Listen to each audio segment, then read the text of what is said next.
Oh, sorry, Drew. I'm just so speechless after that. I didn't have anything to say.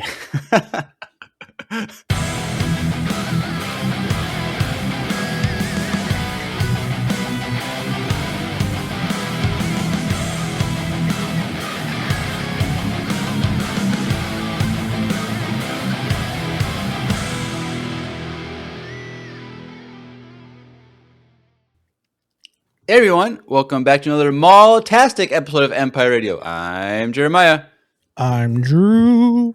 And we are back with Maul, Season 1, Chapter 9, Strange Allies, and Chapter 10, The Dark Lord.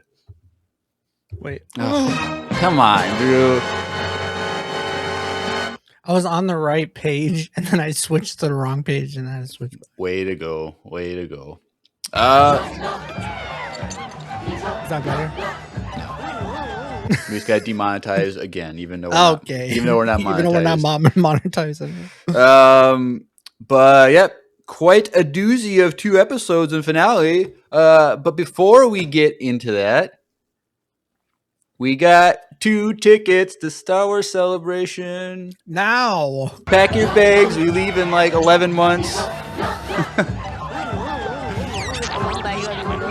So I sat in a queue online for over 2.5 hours. We tried to get 4-day ticket passes, but those are sold out by the time I got in. And when I got in, Saturdays were sold out. So we were able to get tickets for Friday and Sunday of Star Wars Celebration. So that's super exciting. And so that means on Saturday, we're probably going to go to Galaxy's Edge. So yeah, come to Los Angeles next April. Go to Star Wars Celebration and or Galaxy's Edge, and maybe we can meet up and hang out. And we know a lot of you probably didn't get Saturday tickets either. Yeah. So in that case, come join us at Galaxy's Edge instead. Yeah, Retsy, she got tickets, her and her family, or her and her mom or somebody. I don't know who all is coming here, Retsy. You never answered us. But she's going Thursday, Friday, and Sunday. Yep, our lady friends from, when we interviewed them, the Star Wars Old Republic Radio, now they're Star Wars Drift. They changed their name. They got 4-day passes, like literally like 5 minutes before I got in, and they got like the last ones. It was probably them. They probably got the last like 3 or 4. 20, because they have a million people on their podcast. So they're going to be there all 4 days. So hopefully we can meet those ladies because they're awesome. And so hopefully some of you guys out there in the fandom will come too.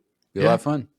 Yeah, if you're going to Star Wars Celebration, then Saturday looks like we're probably going to go to Galaxy's Edge. So, also, if you live between Los Angeles and Anaheim and you have a spare house, a spare floor for us to crash on, let us know. Yeah, let us know if we can sleep. We'll pay it. We'll get you some Empire Radio T-shirts or something, and some merch or something. But yeah, we're trying to figure all that out because it's like over an hour drive or between like Los Angeles and Anaheim, where Galaxy's Edge is, and Celebrations in Los Angeles. So we're trying to figure out where we want to stay, but we got quite a while to figure that out. But if anyone has any some intel on where we can stay, let us know. Send us an email, slide in my DMs on Discord or something. Yeah. Yeah, I just got word that they were limiting it to 20 tickets per person. Correct. And scalpers are already rescalping tickets as we speak. So that's fun. Well, hey, we could sell ours and make a pretty penny. And just rebuy just for one day Saturday. No, Disney, if you're listening, we're not doing that. Wink, wink. Updates in Discord. Join our Discord if you want to. Are y'all going to the Lucas Museum? That's in San Francisco. The ranch? Yeah. The San Francisco is the ranch. Is it Star Wars Ranch or Lucas Ranch or whatever it's called? I went to like the one in San Francisco with like Yoda outside. Yeah, that's the ranch. The fountain, isn't it? It's not a ranch. No, it's not like a farm ranch. It's just called a ranch. Sure, yes. Lucas Ranch or whatever. Yeah, I went there.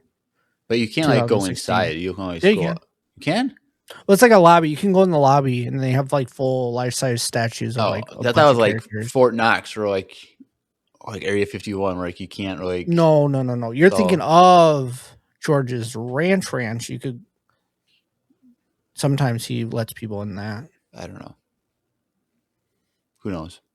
Remember that episode of Big Bang Theory when they try to sneak into Lucas's ranch and they go push the button and then they let him in? I don't. They had a bunch of Star Wars ones that like Mark Hamill With in Mark it and Hamill and Harrison uh or Vader, whatever his name. I can't yeah. remember. Like, but I don't know. There's a lot we could say, but we got a lot to talk about tonight with these last two episodes.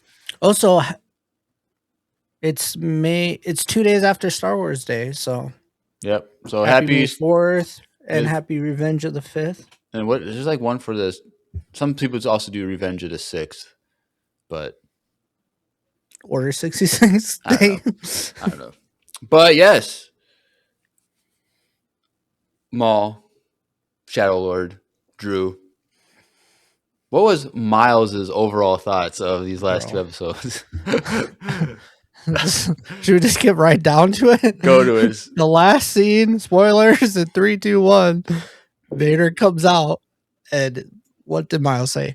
I knew it. I knew it was Vader the whole time. They were talking to Vader, running around the house, and he grabs my Galaxy's Edge Vader lightsaber and turns it on and like was running around the whole house. So yeah, that was his response. He was so pumped to see Vader. It was funny, but yeah, these last two episodes were crazy. There's so much to talk about.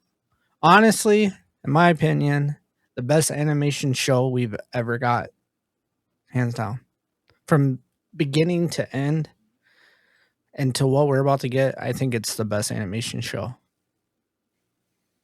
Okay, Uh, yeah, that's a hot take. it is. Well, I don't know. Well, it all depends on how you look at it, because I think like quality wise, it's it's like a focused story. So it's like it's not like Clone Wars where it's all a bunch of like 2-3 episodes things and it goes from story to story. And it's not like Rebels where it's like a group of people and they all have their own little arcs and stuff like that. So like this is like just one character, but I feel like they did such a good job. The animation is the best we've seen by far. Of course. So like overall, and the music, the soundtrack, like I really think like overall, this is like what like going into it as like a Maul craze fan. That is apparently there's people more crazy about Maul than I am. Hence Uretzi. But like I wanted Maul live action. I wanted all this stuff to be live action. We got hinted in Solo, like that's what I wanted. So like hearing this, I was kind of sad it wasn't live action.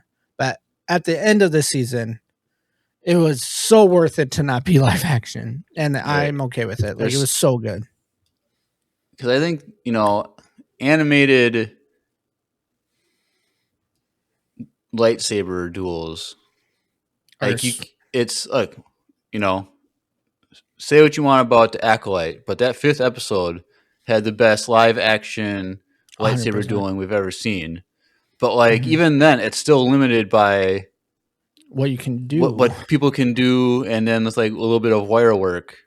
And but with this, like they can do whatever they want with animation. Yeah, and there's no limits, and so it's like, what are you gonna do? So it's like, you want that cool live action stuff, or do you want less quality in a sense by having anime, but they have more freedom, and so.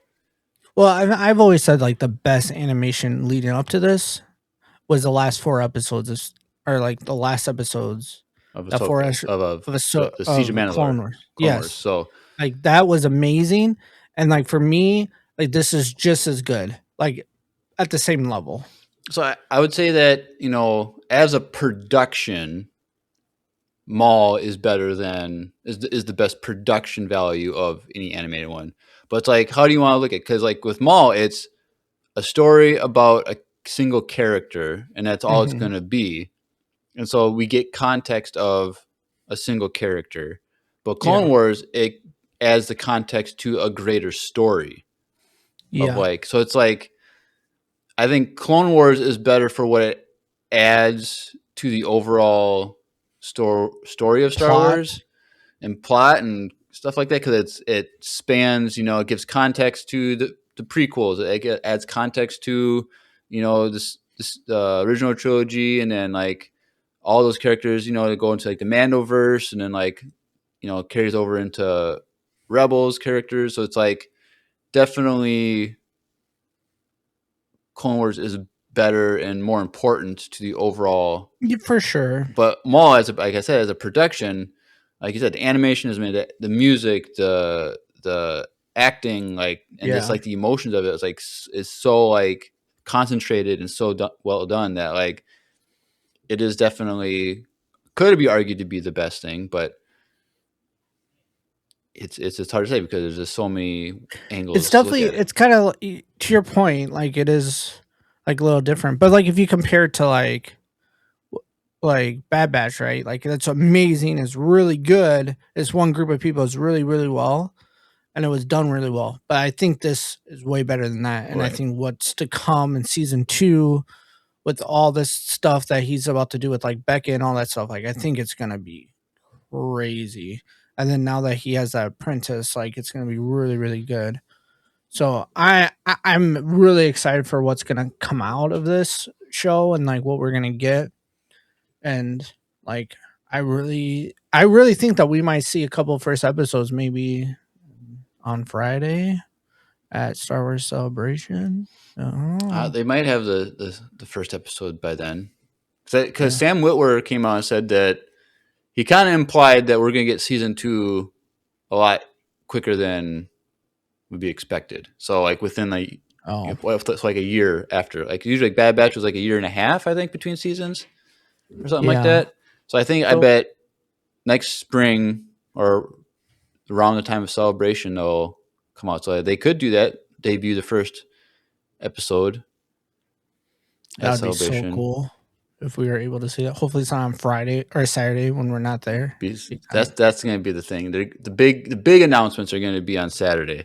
yeah, I know. There'll be probably one big announcement for something on. Maybe Friday they could do an animation announcement type of thing, and then Saturday would be like live action movies, Hmm. shows, and stuff for announcements and trailers. But We might have to split up to go to different panels. maybe I don't know. hire Yuretsi to be a correspondent for us to go. Record. Yuretsi, we need to stand in line for us over here for us while Yeah. we. You go stand in line for the Tauntaun panel that I won't be able to go to, but you can do it for me. But yeah, so this show has a lot of potential. I think there will be 3 seasons, like I've theorized that the second Yeah. season is going to focus on Crimson Dawn stuff during the time of Solo, and then season 3 would be his mission going to Malachor, so we can catch up with him with Rebels. So Yeah. I think they could do a lot with this show. So yeah, and there's a lot to talk about, but it's like these last 2 episodes are very quite simple and straightforward. a lot of Because battle. like the A lot of last episode fighting. was just nonstop lightsaber duel. Like it's like there's nothing much to talk about for like There's plot not a lot wise. of dialogue. There's a lot of hiding in the corner watching and Right. battling and But betraying and right, we can just go through this first episode pretty quick because it was pretty straightforward. But the city is on complete lockdown and curfew, and I don't know if you were paying attention, if you had the subtitles on or not, or paying attention to like the PA that was going nonstop throughout the city, but like all personal and public transportation was cut, and if you didn't, they said like if you didn't follow that, it was punishable by death. So if you're just like taking the bus home from work or something and they catch you, poor Jeremiah would be cooked. yep, I'd be put to death. You have to stay at work and with all your meat. Yep, but You won't be able to eat. the opening scene is a holo call with Dryden Voss, and so that was pretty cool. A young Dryden Voss, and he's like, "Hey, I hear you got some trouble over there in Janix. Blah blah blah blah blah. I can arrange passage off planet for you." And Maul is just like, I like how like he was kind of like annoyed by him and like Yeah. not trusting him, and he's just like, "Oh, and what do you want me to do for you?" He's like, "Oh, all you gotta do is just kill." So I guess the head of Crimson Dawn, his name was Rintaro, which I don't think we've heard that name before, unless it was in the Mm-mm. comics or something. Um, but he's like, "Yeah, just kill Rintaro for me, and I can be the leader of Crimson Dawn." And Maul was basically, "Okay." Spoiler alert. Maul takes over Crimson Dawn when we get to Solo because he is Yeah. Dryden So Voss's superior. So first episode, he's gonna kill the Rintaro guy, and then, take over. hey Voss, I'm your boss now. Yep. So that'd be kind of funny to see, but yeah. So um, they have to figure out how to get off the planet, and he's like, "Well, I think our only option is going to be Captain Lawson." Um, And so we jump to the team of Lawson, his kid Riley, Two Boots, Devin, and Master Daki. And Two Boots is like, "Well, they shut off my communication, my comm device, so I can't patch into any of the police frequencies or anything. So we were completely silent." And then it goes to Devin. She's sleeping and she's having a dream of some sort. She's tossing and turning, and it's Maul in her mind speaking to her, and she wakes up like a nightmare. And I guess like we don't see it, but when she starts talking about what she saw, like she's like had a whole like vision in a sense. Um, that I had a vision, and there's like a statue, and we gotta go there. And um, Master Daki's like, "This was not a dream. This was a suggestion," which Mm-hmm. I don't know if we've had that phraseology before of like a force thought put into someone called a suggestion. It's like, I don't think it's been called a suggestion. Like we've seen something similar to that before, but like not in that wording. You're right. Like so I that wasn't wonder a because like we thought. get It like was, Jedi mind tricks, which I guess is technically this a suggestion, but this is like a different type of mind trick in a sense. I don't know if it was a mind trick. So I saw a breakdown of this, and they were saying that it was potentially like because when she was fighting with him and stuff like that, she was they're saying that she was through the force they were Well, connecting. yeah, they talk about And that. so like I don't know if it's a mind trick as much as like he was just able to communicate with him through the force, like Well, to her. I think it's the Like the same same way like Luke and Leia. Luke, I or think. Ray and Well, Kylo. well, that's a dyad in the But Force. that's That's the different. dyad. But But so Luke calling out to Leia at the end of Episode 5 yeah. would be a similar suggestion, I guess. Like he put the thought of where he was, Hmm. and she goes there. Um, but it was just cool saying a suggestion. Never heard that before. Yeah. Um, and while they're having this conversation, the Inquisitors have tracked them down to where they're hiding, and they're outside, um, looking super cool. Also, every time, Oh, bro. These dude, like guys. before, okay, Marok and Ahsoka, lame. Crowface and Crow Ahsoka, crow face. he was lame because like whatever. Because she Um, beat him without a lightsaber. dude, like We gotta talk about that. we gotta talk about that too. That's my only gripe about this. But Um, but they're sneaking in. They're on their way. Um, and so then I thought it was someone like sensed that they were, or no, they heard something fall or something, like got bumped and fell, and so they heard a noise. And so then when the Inquisitors got to the room, they're already gone, but the chair on the swivel was turning a little bit, which is kind of funny. hmm um, and it might be something you would people would miss if they're not paying attention to like Marok. But when we first see Marok earlier in the season, he has that psychometry or whatever it's called, where he can like see memories and events that happen Yeah. at certain locations. Like whenever We he talked gets, about it. huh?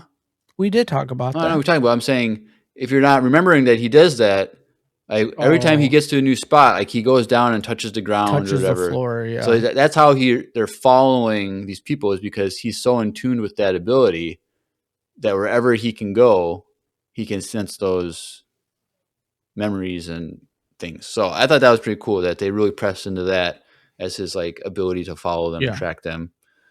Um, Okay, so have you heard this theory? Strong word on theory. That that he is actually Maul's brother, yeah, and he's our. Oh, did we talk about that? yeah, I think we talked about that. I don't know if we did. I think we did. Oh, well, yeah, that's a theory. But people, They yeah, kind a of lot of people are saying that. that's actually Maul's brother the whole time, and why he's already like revived essentially. Like it's not Right. like he's already dead. Yep. And we got a voicemail from someone, a first time sender, that talks about this too a little bit. Not about Okay. Savage per se, but just the resurrection aspect of. But with the whole Savage thing, with That'd be kind of the witch cool. magic, Hmm. he had this when he died in Clone Wars, like the green smoke came out of him, and then when Marok was killed by Ahsoka in Ahsoka show, it came out. So that's one of the reasons people tie it. Also, is because it's witch magic type of thing, which I think would be cool. But I So think, was Marnock already dead then yeah, in Clone Wars? yeah, that's the whole thing Oh, of was like he's been resurrected. I didn't remember that. You don't remember So the then that smoke from makes him? no, I don't remember that whole aspect of the Clone Wars. I mean, I watched that a long time No. ago. Savage, he Yes. was like empowered by witch magic, Hmm. and then when he gets killed by Palpatine, like all that witch magic comes out of him the same way that Hmm. Marok when he got killed. Yeah. Because you remember when Marok was killed, right? Yes. Yeah. So Because leading up to that, everyone was trying to guess who he was. I still think it should have been Ezra, but whatever. But there is that tie with the magic thing. So I think it'd be cool. But I think if it was Savage, they would have revealed it in these 2 episodes. Yeah, that's true. I think it's too late they could play the long game to season 2, but I don't think we're gonna see either of those Inquisitors anymore. Well, but see, I don't. Because Maybe. this is about the same time as Tales of the Jedi, when Ahsoka kills Crowface. So like, True. so I think, But she kills him later, so it would be cool if we see him again, and then like Maul is about to kill him, and then he reveals himself at good. the end, and then Maul just decides to not kill him and let him go. That'd So be we won't see Crowface again, but we could see Marok. But I think we're yeah, done seeing those 2. I think with the whole Crimson Dawn stuff, Maul is going to be so secluded and yeah, free to move around the galaxy that the Inquisitors aren't going to find him again. Per se, I have also my theories about stuff too, but yeah. So they follow Devin's, dream suggestion vision thing to a fountain statue thing, and this is where Maul is waiting. So Daki, he goes and talks to him first, and then the whole crew comes in. But he's like, "I got the way out. We got a ship coming. We just need a passage out." And he kind of shows their own path. And Lawson's like, "You can't go that way, but I got her out." And it was interesting that Master Daki is the one that kind of whispers to everybody and calls Maul the Shadow Lord. yeah. That was really cool. I want to know, 'Cause, like, why did that he was say that? Did the he just like come title. up with that, or like? I don't know. That was the title. That was cool that we heard the title. I thought that was pretty cool. Shadow Lord. Yeah, that was pretty cool that he's the one that came up with it. Um, Because he knows that he's not like he knows he's not like a Sith. right. So I think maybe that's what non-Sith but evil Force users are called, Shadow Lords. I don't know. I don't know. It was cool. And then maybe like one of the funnier moments of the season, uh, is because it kind of like put the characters in the hand, like in the seat of the viewers. But when they're walking to where they're trying to go, uh, Lawson is talking to Vario, and Lawson's like, "I can't believe you're still alive."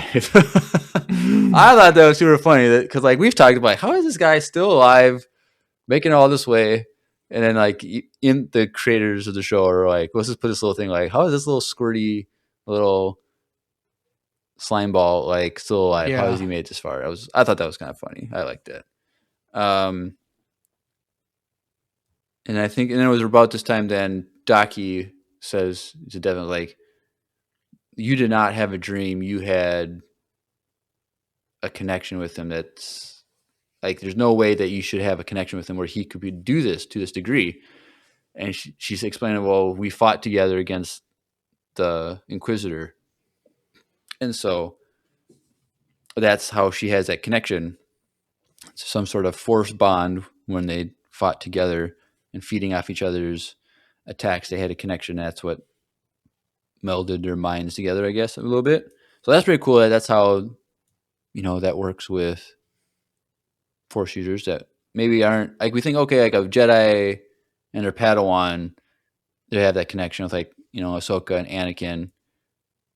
But like just like in general, force sensitive people, like when they're working together or doing something like, well, to borrow the phrase from Stranger Things season 2, shared trauma makes people Yeah. bond. I think it's a cool way of understanding things like that. And then Daki's just like, did he save you to save you, or did he save you for himself? Like, are you to think, Devin? Are you paying attention to what's happening here? Type of thing. Um, That's a good point. and then we get to the cool fight scene where the building that they're trying to get into is being monitored by troopers and an early form of a ATST, some sort of walker, and they jam the comms, and then Maul just goes out there like a straight G, and dude, he was fast, dude, fast, Yeah. dodging those big cannon shots, and he took out the detail that I really really liked was when he went to go cut the leg, it's stopped, and then he had to like muscle through it. It wasn't just like a hot knife through Yeah. butter. Like he had to like he struggled for a second and then pushed it through, and then he threw his saber and split the engine and stuff in Split it half, in and then half. so that was pretty That part cool. was super cool. And then all the then the rest of the team they're shooting stormtroopers. Riley picks up a rifle that got dropped by a stormtrooper and stuns troopers, which is the thing that he did throughout the rest of this episodes. And uh, Riley had the stun on, but his dad had kill shots on. So Yep. like he's just like because I guess Disney probably can't have a kid No. killing people, even though I want to go back and like see how many if Ahsoka killed any like Clones. people. I don't think she did because Like, she killed all the droids and then she didn't. She stunned all the clones well, I when know they're that, but going I'm saying back. like enemies that she killed. Like, did she kill any biological I want to go back enemies? to see, did Devin kill people?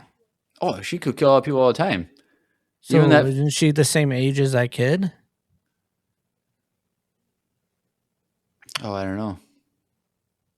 Omega killed people with her laser, I guess. Well, then she's your Etsy says right? Question mark. No, yeah, she did. She had the bow thing where she was Oh killing yeah, people. she blew up people. I think it was just because he was also not trained. I guess there goes my theory. Yeah. So I guess in Star Wars, minors can kill people and it's still kill moderate people, okay. violence. um, but yeah, so they get to this power plant and there's a tunnel system that Lawson knew of that led out of the city. And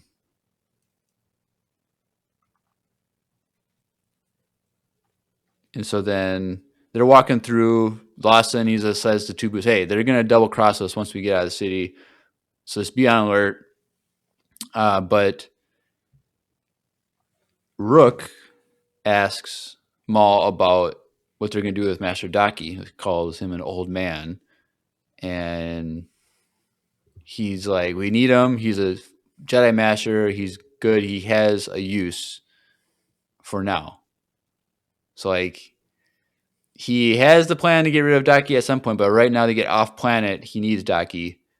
And so, like, this is we'll jump in ahead a little bit, but I honestly feel that Maul felt bad about him betraying Daki in the next episode. We'll talk about it, but I think that he has more respect for Daki than we'd realize. Just that he needed to get rid of him at a later point. Had to do it, yeah. But that happens. I don't think anyone could foreshadow what was going to come. Right. So then more troopers arrive at the power plant, and then the Inquisitors show up, and they say the troopers report what happened. And then that Marok just got in the face of that one trooper and like looked at him, was like messing with him, and then like he walked away, and then the trooper he just like let his breath out. I saw one person say, "Oh, maybe he was checking to see if these were clones or not." No, the people that they're searching for in armor. They put on trooper armor and they're hiding in plain sight.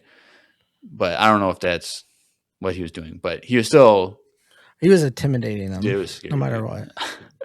It's like the first time we've ever been like scared of Inquisitors. Like, well, they're terrifying in these last 2 episodes, dude. Their uniforms, like these two, are like the coolest uniforms. Right. Like, I know you're not a huge Lord of the Rings guy, but it reminds me of like the no face, just the mouth of Sauron in Lord of the Rings. Like, it's creepy as heck. Like, you don't see a face. Like, there's no face. It's just a helmet. What's I'm trying to remember. The mouth of Sauron. No, okay, what was the Count Dooku guy? What's his name? Saruman? I don't know. Don't ask me. I don't know. Saruman? Count Dooku's character is Saruman. But what did you say? There was no face? Sauron. This is okay. I'm done. I can't. And then there's Digimon. Digimon, digital monsters. Okay. And then Pokemon. Whatever. Shut up. We're gonna watch it. We're gonna love it. The one thing that I remember, there's only like a couple of things I remember from that trilogy, and one is when Count Dooku was like on the ground breakdancing, like and like frozen, like spinning in a circle, like. Yeah, when he makes him spin around in circles. So stupid. Shut up. It's so good, bro. Anywho. Join the the Patreon if you want us to watch those films and break them down. Yeah, we'll do one movie at a time, because I can't watch all 3 movies and try and do a review. We'll do... Oh, no. We'll do individual. Yeah. Hiretsi says, I was just watching Lord of the Rings today. And it's funny, because we also got some voicemails asking about Lord of the Rings. Lord of the Rings? So this is a sign that I guess people are suggesting to me that yes, we gotta get on that. But yeah, so the team, we get down to the underbelly of the city or whatever, and they come across a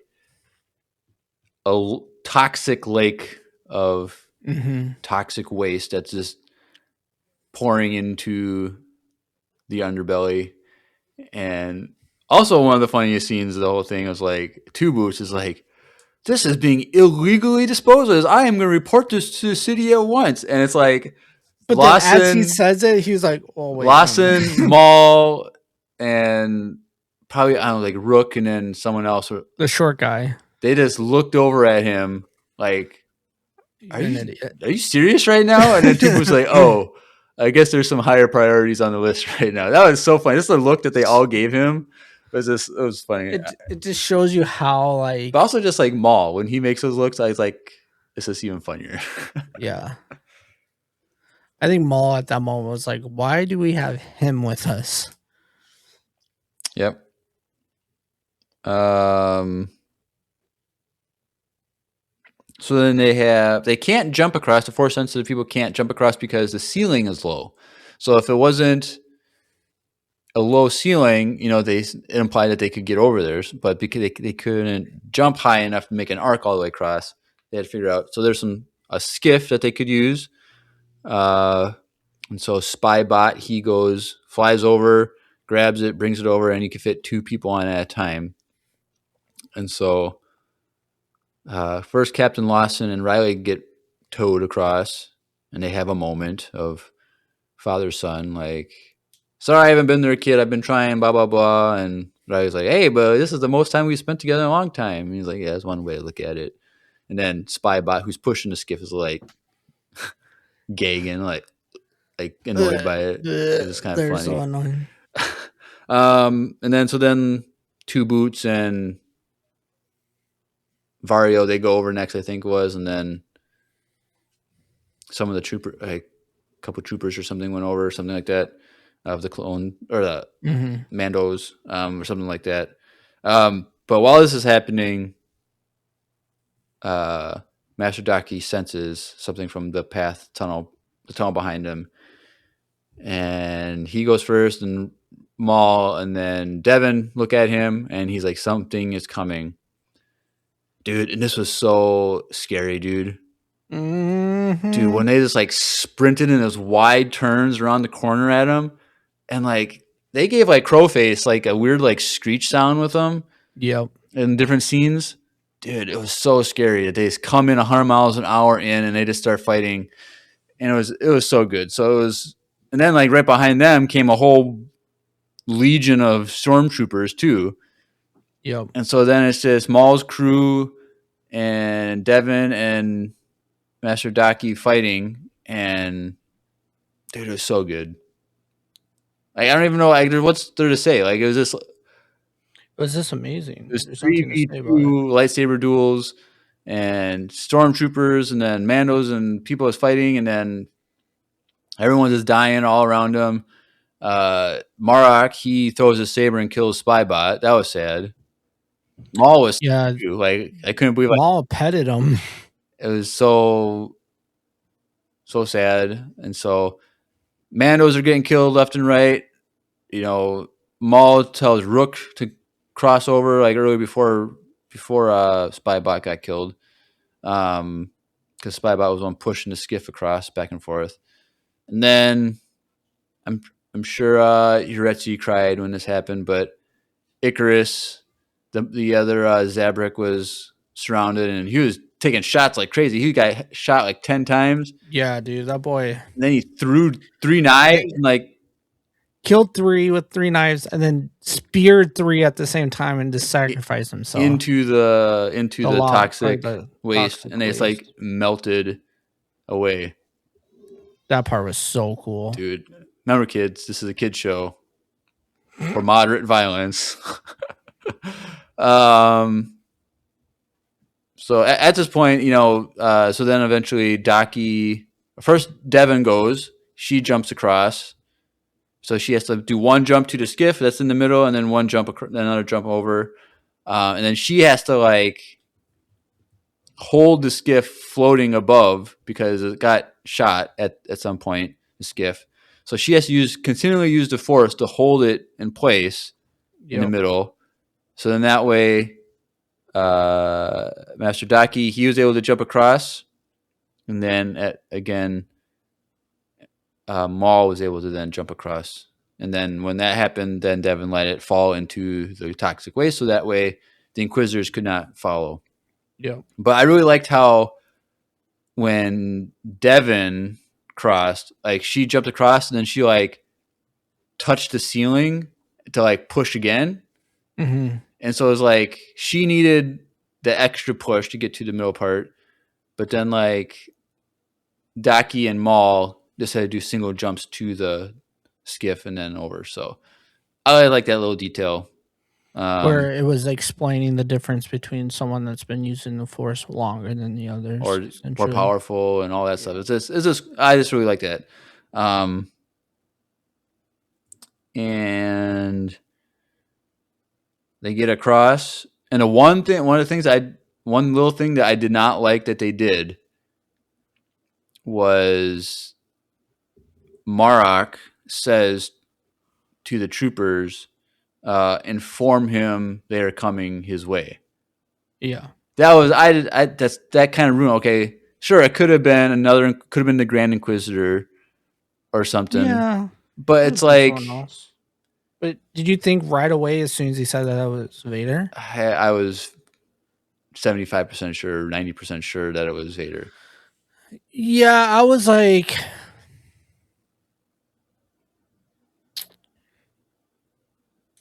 yeah, I'm trying to think. I think I was like 75% to 80%. The issue is like I was almost spoiled. So that was the thing because I didn't watch until yesterday. Right. And there was already clips of it. So I watched the clip when what's her name gets sucked into the smoke, and then Yeah. I turned it off because I'm like, this is a spoiler for sure. And then Well, I why would didn't you watch click on it anymore. anyway? No, I didn't click on it. It just came up. That's for Dude, you gotta real. go MIA I on didn't think social people were media. gonna like. People were being so dumb. But yeah, so that I didn't like that they did that. It was a little spoil because you knew someone was going to be out there, and it was probably going to be Vader. It could have been a bounty hunter too, though. No, they're not going to hire a. No, they wouldn't for something this scale. They would not hire a bounty hunter. But I thought maybe it could have been another Inquisitor or like the Grand Inquisitor, but I knew it was probably Vader. Um, so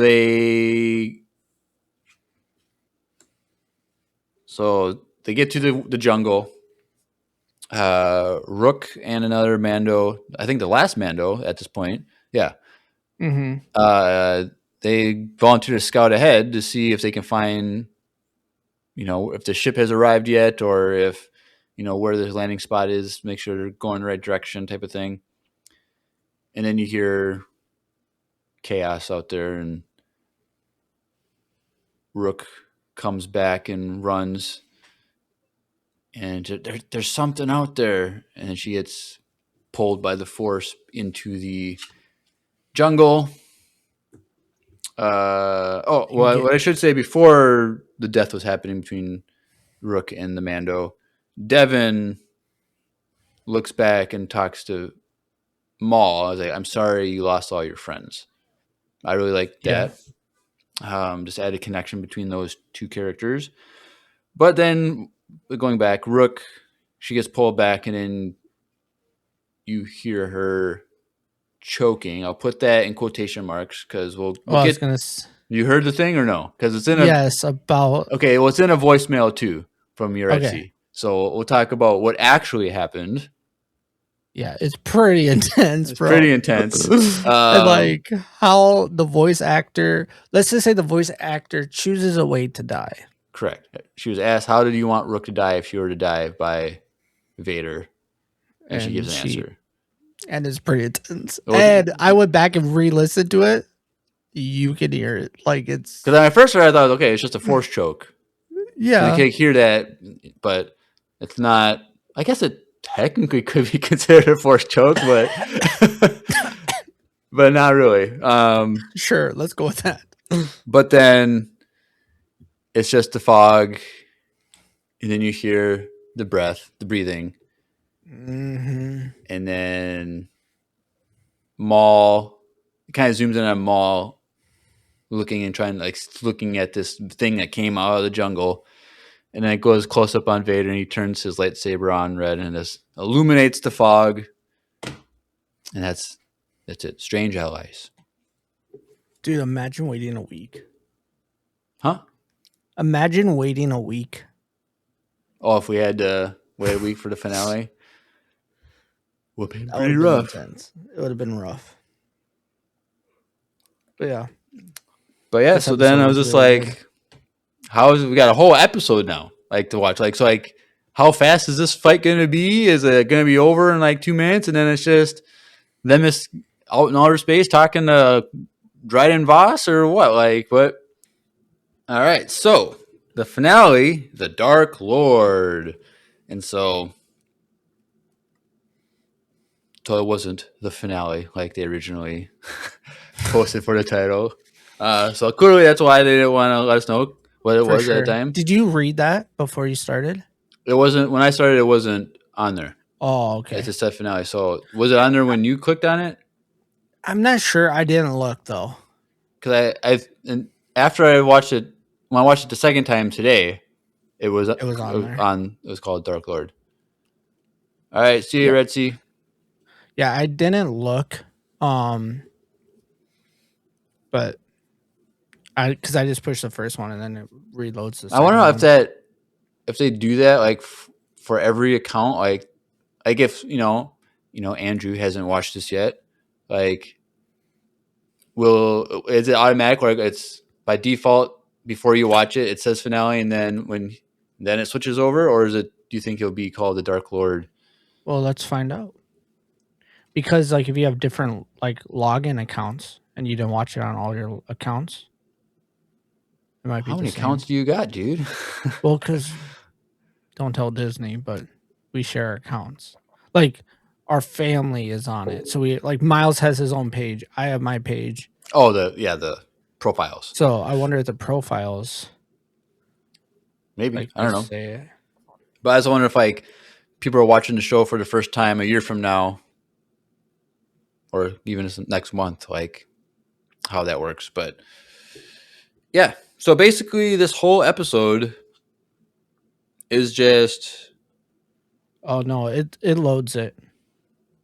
so it says the title on all the things now. It says finale and then it says chapter 10 Dark Lord. So yeah. But I wonder if like, because it's still the same account, if it's like different. I don't know. I'll text Nate and we'll find out because he hasn't watched it yet. As he gets spoiled because he Don't let him, if it's, don't spoil it for him if he hasn't seen it yet. But yeah, so this whole episode is basically two things going on: lightsaber dueling, and then the people who don't use lightsabers trying to escape, getting to the yeah. rendezvous point. And it's just nonstop. Like it's just nonstop action. Like there's no time to breathe, really. Mm-mm. And so there's the initial fight, where we left off from last episode, and Maul, Devin, and Meshdeki, they just go in, and Vader's just one-handed, standing Bro, making still, him look he's toying with his food essentially. and it's like they can't do anything. No. It just reminds me of like when, like Dooku, when he fought three Night Sisters with lightsabers, like he just kind of stood with one hand behind his back and like and whatnot. But like this was like more intense of a fight, and like you could tell of like how strong he was, because like Maul goes in for the first strike and Vader just like pushes him back like nothing. Like Maul was just like Mm-hmm. surprised, like knocked Maul down like so easily. Yep. And then at one point He Vader strikes just small. Vader just force pushes everyone in one push. Yeah. So everyone on the team, both groups. So it's like, We kind of like skipped over this part, but I think it should be mentioned. So when they were fighting the Inquisitors, they were all having a pretty hard time doing it. And it doesn't really make sense. Because Maul and Ahsoka, they were going toe to toe. But then Ahsoka, a few months later, beats the Crow guy without a lightsaber. yeah, Like in like seconds. And this like went on for a while with 3 guys, and like they could not even do anything. I don't think it. I think it makes sense because she just waits for him to move and she just grabs his hilt. Saber, yeah. I don't think. I think Maul could have done that if he wanted to. He could have just waited and waited for it to grab the hilt, like. But when there's Yeah. 2 of them going on at the same time, and you also have troopers shooting at you and stuff like that, I think Yeah. it's harder to like concentrate in that moment to like stay still and do that when it was so violent. Mhm. Also, we'll get to it in the. I mentioned earlier that a voicemail was sent about talking about the Inquisitors that we'll talk about it to the end, but maybe there's a difference between the 2 crow face here and the crow face Mm. in Tales of the Later on. Jedi. But yeah, so But yeah, Vader was definitely toying with them. Like he wasn't. Feel like he could have easily just got rid of them. maybe a little bit. Um, so then the 3 Force users, I think what they did at one point, they 3 of them did a force push on Vader to push him back, and that was enough for them to like turn around and run. Mm-hmm. But so then they And Maul run, collapsed the ceiling. huh? Maul collapsed the ceiling. Well, that hasn't happened yet. They're still in the Oh, jungle at this point. So then they okay. get into this temple that's out in the jungle, and when they're running through it, Vader he's already throwing down pillars and trying to block their way. And so then, Lawson, Riley, Two Boots, and Vario, they just continue to run out as debris is falling.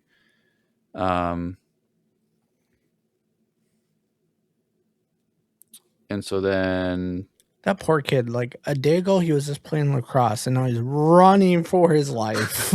Like right, literally right, dodging the ceiling. yep. And so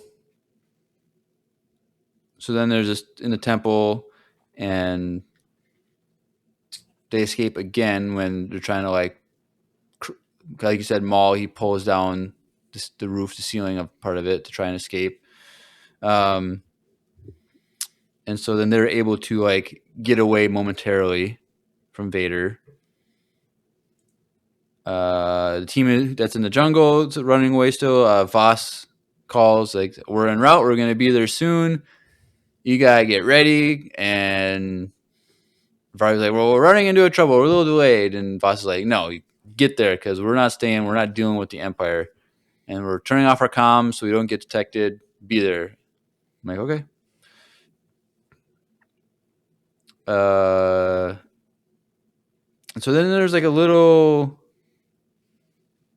there's an interesting scene. So, as the 3 are walking through the temple trying to get away from Vader, a little downtime was like they're catching their breath.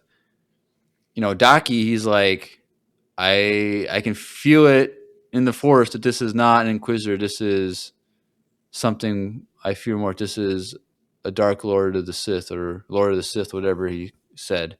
Like, oh dang!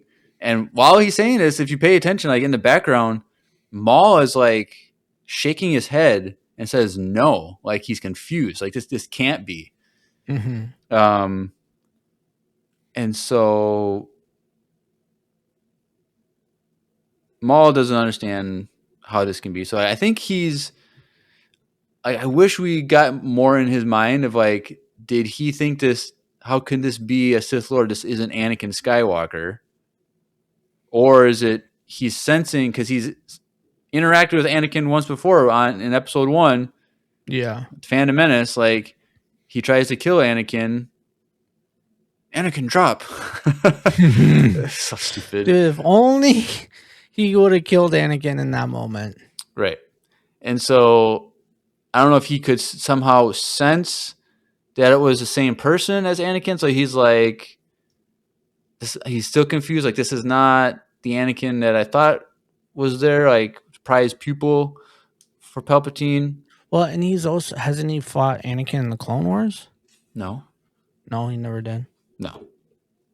And But he so knew of Anakin in the Clone Wars. he had a dream of Anakin. That's why Yeah, he had a dream that the name of the person that Sidious was grooming for years was the name Skywalker. yeah. So I guess he doesn't know the name Anakin. He only knows the name Skywalker. Then Ahsoka refers to him as Anakin. She's like, Mhm. "What do you want with Anakin?" Yeah. And he explains it. But And like, she like in that battle, she was like, if Anakin would have came instead of yeah, me, he would have lasted. you wouldn't have lasted this long. Yeah. So he now knows the name. But like, I was like, I wonder what he thought, like who this person was, because he says like, I think at the beginning of this episode, like, "What are you?" or "Who are you?" or something like that. He's super confused.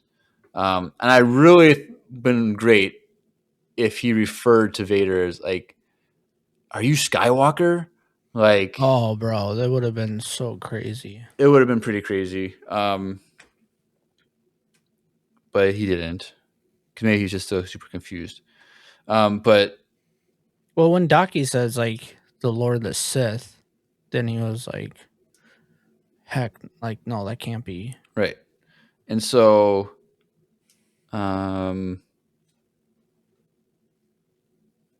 trying to think. So there's like, so then Maul is talking to Daki and Devin. He's like, "You can't like."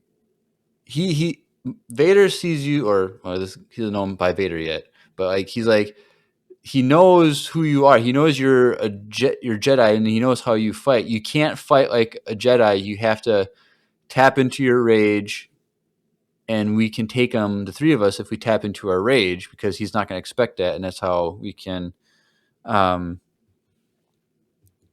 fight him and whatnot. But obviously, Taki's like, no, we can't. Maul's leg is injured again because Yeah, at the because beginning of the Vader fight, almost cut it off. Vader hits the same spot that was injured before. What's up, Red Buff? In the chat. And so his leg is failing a little bit, and he's kind of like tending to that, whatnot.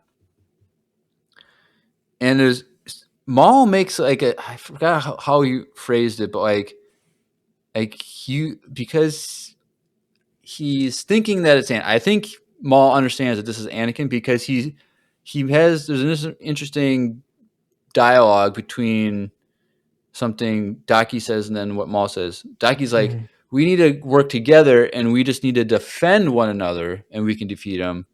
But Maul says, no, we need to have aggression, which Yeah. Anakin, he was always about being offensive. Hmm. And Maul understands that Anakin's weakness was being attacked. Like he was bad at being defensive himself. Hmm. Because we see that in Clone Wars when Anakin and Obi-Wan fight Dooku, uh, when they try and figure out the whole Sifo Dyas stuff, and like Dooku goes and confronts them, and they're fighting on that platform or whatever. Like the whole time, Dooku is aggressive towards Anakin because Anakin is bad at defense, and that forces Obi-Wan, who's good at defense, to be offensive. And so I think this is kind of like what Maul is doing in this Yeah. scene. Is saying like, I think this is Anakin. We can't be defensive. We have to attack him. He can't defend himself that well. Now, of course, Vader is different than Anakin in a sense, but Maul doesn't fully understand how that all is all working. But I just thought it was interesting. Daki's like, we need to defend, and that's how we win. But Maul's like, no, we got to be aggressive. That's how we can win. Hmm. And then they're just standing there. And then Vader punches a hole through the wall with his fist. Yeah, bro. That's so scary, dude. Like, I don't know, dude. It was crazy. And then it's this crap hits the fan again. And so Devin, she runs ahead and there's like this crumbling stone bridge that's gaps in it and sections missing, and she's running out there, and then the two Inquisitors are there. And it's just her versus the two Inquisitors as Daki and Maul are fighting Vader. Fred Buff says, I was scared the whole episode. Yep, we were all scared. Yep, we were. Because the thing is, like, we knew Devin wasn't going to die just because of the nature of the story, but, like, anyone could have died except for her and Maul.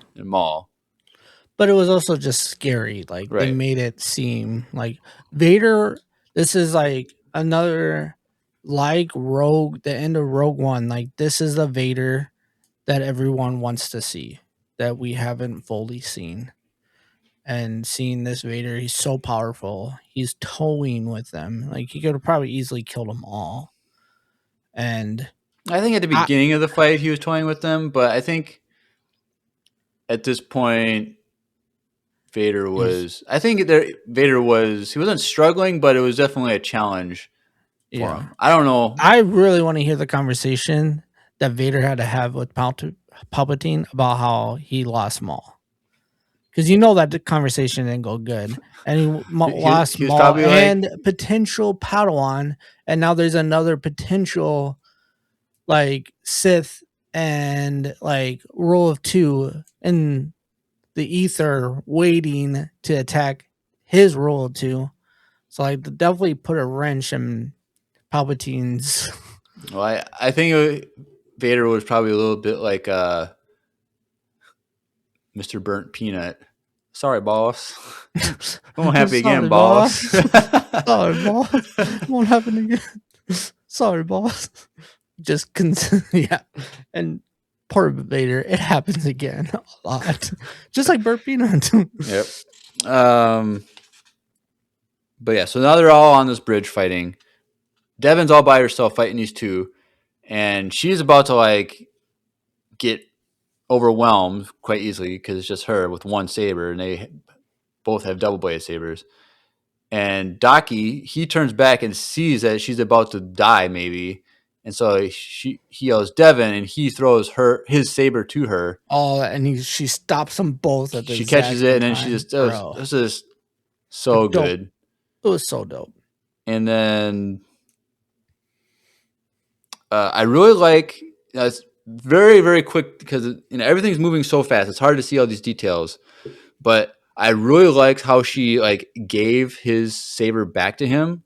I don't know if you noticed this, how it's like she wasn't even looking, but she just, like, twisted it and gave it to him in a certain way that was just super fluid. But also there's a couple times when they were fighting where she, like, rolls over across his back to go around him. That happened a couple times I had noticed. I don't know. They just fought really well. They had definitely that connection where they feed off each other really well. Yeah, like I think the coolest moment is, like you said, I'm kind of watching it right now, but when they landed there and the Maul lands up next to them, and then she flips the saber, hands it to him casually, and then the Inquisitors light up both their sabers completely. So now they're dueling, and then Maul is, like, back to back with them, facing Vader, and those two are gonna face the Inquisitors. It was pretty cool scene. Yeah.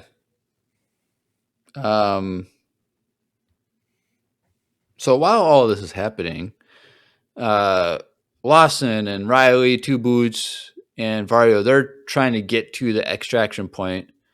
They get to a point, like, there's a ship in the fog right there. I think is that a ship? And no, it was a Lambda, his Vader ship with a bunch of stormtroopers there. Yeah. And so they immediately start getting shot at by troopers, and then the Lambda ship takes to the air and then starts using its cannons. And so they're just kind of, like, running, trying to hide, come with a plan. And they use the fog a lot in this episode. Yeah. Because you can't see the troopers. So, yep. Yeah. So then they're like, oh, we need a distraction. We need a whatever. And so then they all look at Vario and, like, well, you're the smallest target. Like, they can't hit you because they're stormtroopers and it's a small target. So they make him do it. And so he runs out there. He's, like, ready to go. He's like, I'm tall, I'm big and tall. Like I can do this. Blah blah blah. So funny. Um, so then they run out. He runs out there to draw the fire. Then they go grab the E-web and they use that to shoot down the Lambda ship. I'm like, okay, I guess that's a cool plan. And we might as well just finish all of this because it's going back and forth between the two groups. So I'll just finish this part. So then they get they're fighting, whatever, blah blah blah. Lawson, he gets separated from the others, and so he's kind of like pinned down. The other group's pinned down. Vario, he makes his way to the. Sorry, at this point, Crimson Dawn arrives. They shoot down the remaining other couple of ships that are flying around, and they landed. So Vario, he runs and jumps on, and Voss is like, "Where's Maul? He's right behind me." And so that's going on. And Lawson realizes that he's pinned down, and that the only way that the Two Boots and Riley are going to be able to get out is if he makes it his own distraction to draw fire. And he calms Two Boots, and he's like, "Promise me you'll get Riley to his mother. Blah blah blah. Love you, Riley. Blah blah blah." And he runs out and grabs the E-web off the ground and starts shooting the troopers. And it runs out of ammo. Now, the question that everyone has is Captain Lawson actually dead? He gets shot in the shoulder, he gets shot in the leg, and then we see him walk into the fog. We never see a body. But we never even see him fall down like he died. No. Like, we just see him walk into the fog with blaster bullets. So I don't think he's dead. And we'll get into more why in a moment because of what else is happening. Red Buff is just a back to tank. Yep.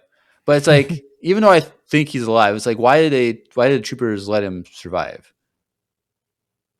Like, it was just a weird thing. Like, why would they not kill him? But we'll get into that.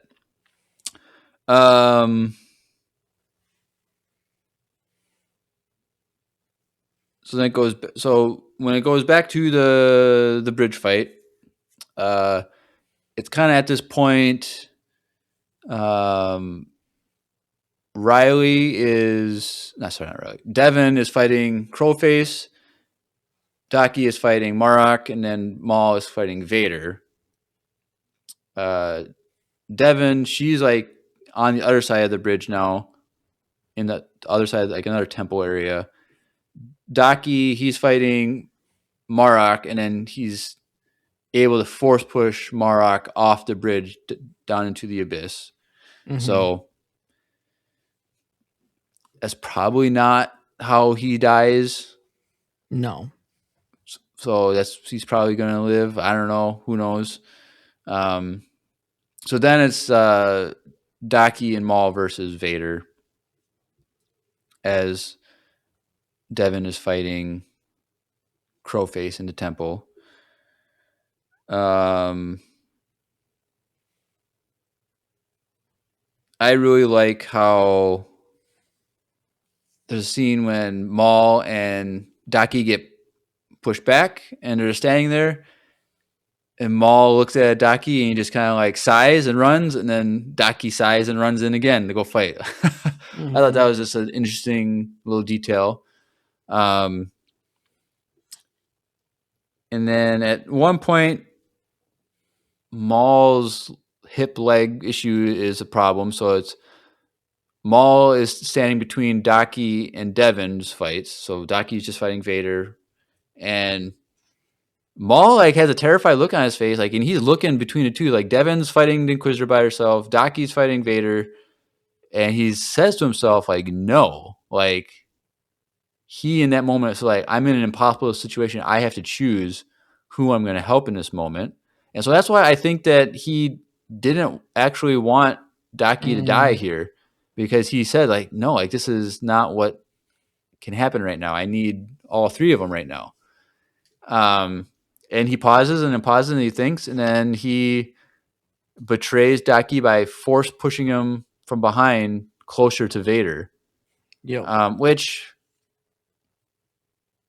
he didn't have to do. Like he could have just ran, and then Daki still would have died either Yeah. way. But this is why this But is important, yep.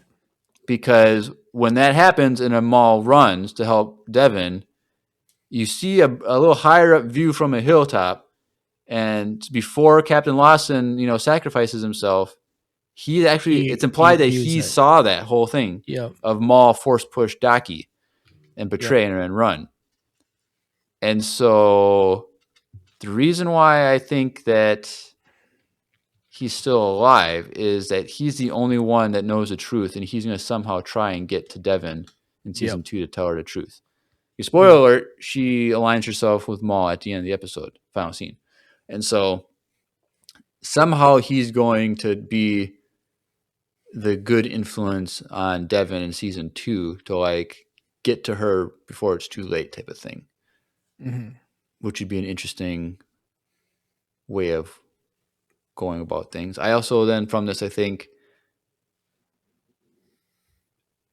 his ex-wife, Riley's mom, is going to be the one that's going to try and help him escape his imprisonment wherever he's at. Good point. So I think she's actually on the good side. I think She signed up for a war that she didn't. she might have, maybe she joined because she wanted to be part of the Empire, like thinking it was a good thing. But I think by the time she calls back early, one a few episodes before, and she's like, "Oh, he Just just do what needs to they follow say. the protocol, do what they say." Blah blah. I think she knows at this point she's too far in, and that she knows what's actually going on, Yeah. and so she's actually kind of like working on the inside, kind of like Lonnie from Andor. I think it could work out that way, where the Lawson family works together to try and rescue Devin in season 2. I think that's what we can get. And his kid. Yeah, the Lawson family. Mhm.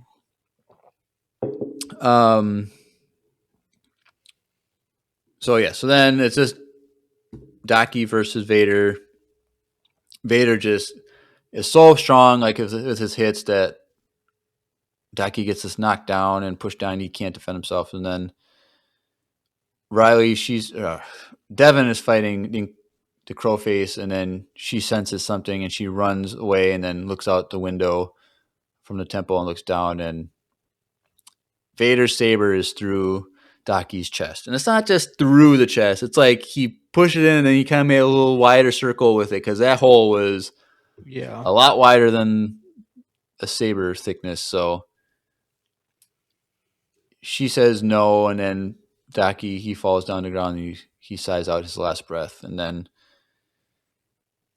Riley, she starts to rage against the Inquisitor Crowface. She loses her saber. It gets knocked out of her hand, and then Maul takes part his saber, throws or shows his single saber, and she force pulls it to herself. And then it's Maul, and first he watches her fight with the rage, and he has a little smirk on his face. And then they team up, and then the Crowface sees that he can't win because also Devin lands a hit on his knee, a little swipe, and he runs off. And I saw someone make this comment who's doing a reaction video. When he runs away, like there's a little stairs, and it's like you see him like quick run down the stairs rather than just like jump down. Jump down. I know, it's just kind of funny. So he runs down, they follow, and then when they get down to the stairs, Vader's right there. Yep. And then they just start fighting again. And then Maul drops the ceiling. he pulls down the ceiling, and then we just see Vader being a straight G, just using the Force to like throw stones away, rocks away. Like this is what he should have done in the Kenobi series when Yes. Kenobi was think throwing he would have stones. learned. Maybe.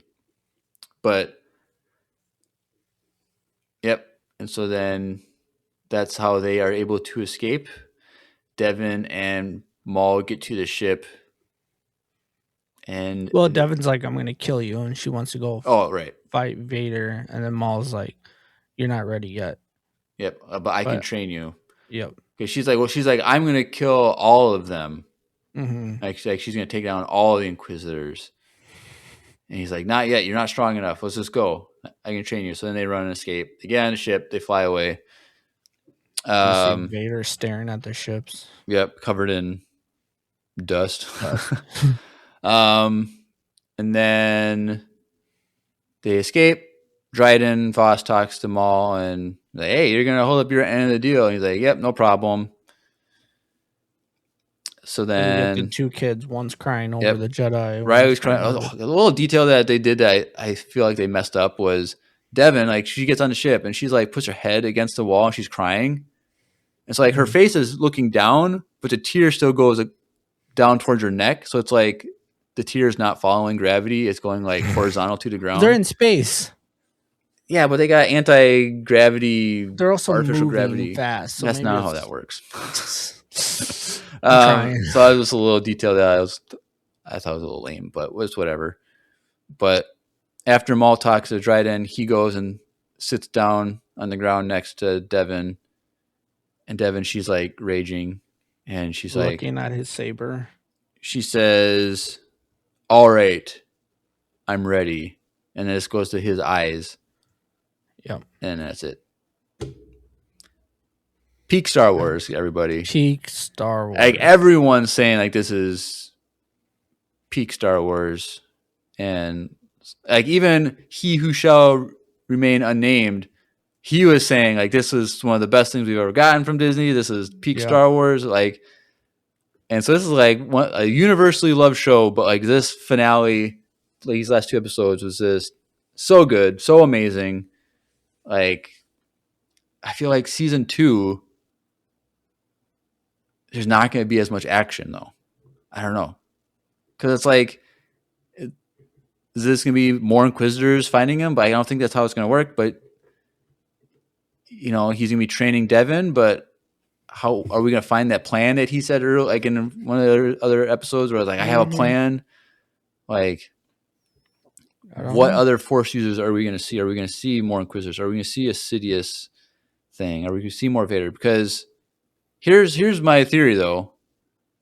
I want to say Maul fights Vader again.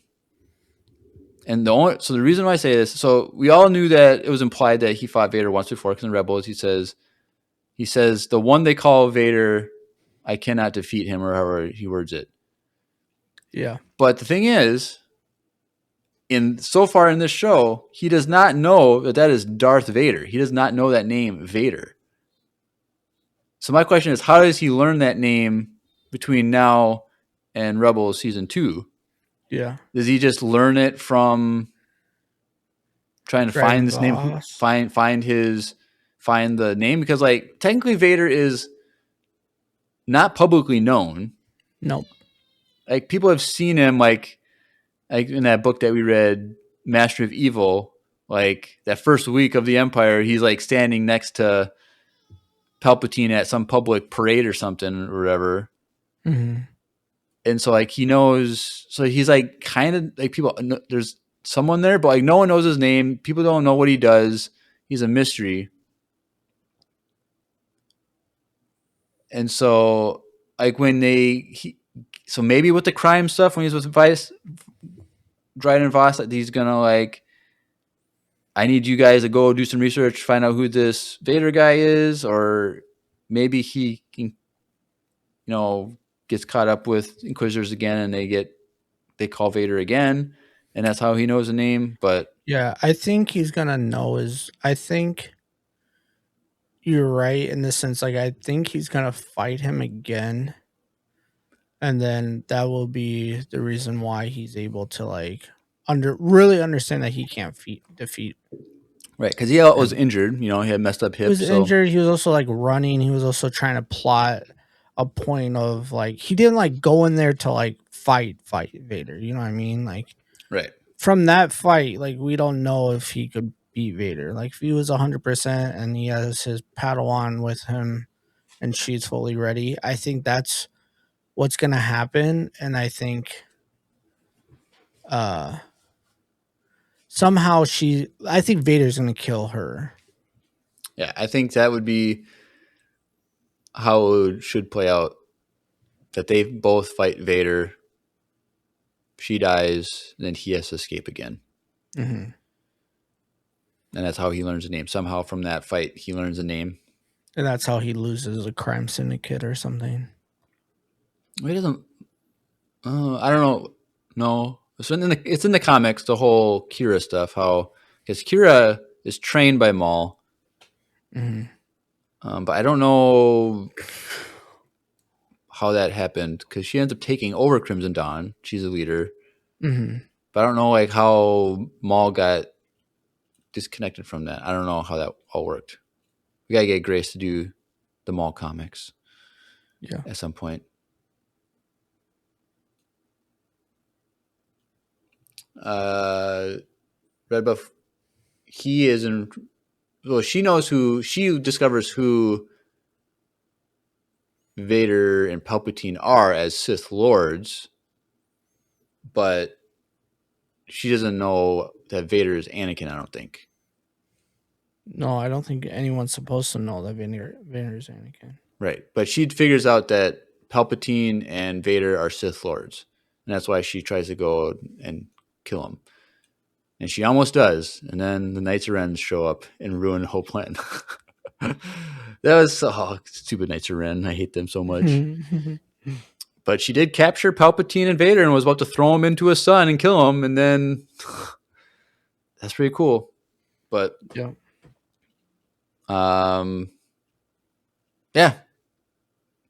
So how many? What's a good thing from how many double blades or how many cups of tea out of 10 would we give this show? I gave it a 10 out of 10. I give it 11 out of 10. This is peak Star Wars. I did not think we were gonna get Vader in this. We were him and Han. I was like, season 2, or it was hinted at the end, like the Grand Inquisitor calls, "Hey, I need your help," and Vader answers the call or something. But we got him. We got him, and Miles was right. How did Miles respond to the second episode? Oh, he was just in awe the whole time. He didn't really respond. He was just like, he was speechless like everybody else in the world. He was just watching it the whole time. Did he cry when Daki died or anybody? No. He didn't have those really emotions yet? Yeah, understood really. But he was like in awe of Vader. And yeah, he was right. He called it. It was Vader the whole time. Like he said, no, that's a cape, not a cloak. Yeah, what's the difference? I'm like, bro, this boy knows the difference. Right. All right. Well, I think that's everything. Any else, Drew? No, I just hope I just want to be a fly on the wall when Vader tells Palpatine that. Oh, we're not getting that episode. Maul we're not getting that scene. Maul unless it picks up right after and something, but I don't see that happening. Sir, Maul got away and he has an apprentice. Sorry, balls. Sorry, balls. Someone needs to make a clip of that. Yep. That'd be funny. All right. Well, that means we can transition over to everyone's favorite time of every episode, voicemail time.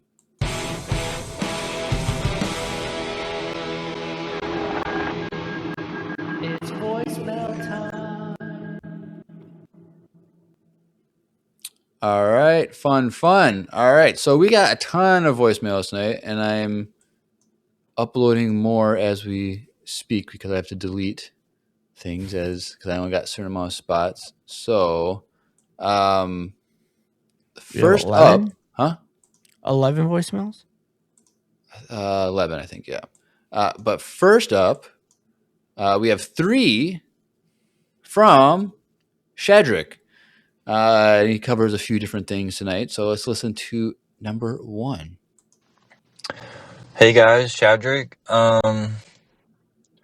Watched the 2 latest episodes of Maul. I love them, but man, they're just going by so quick.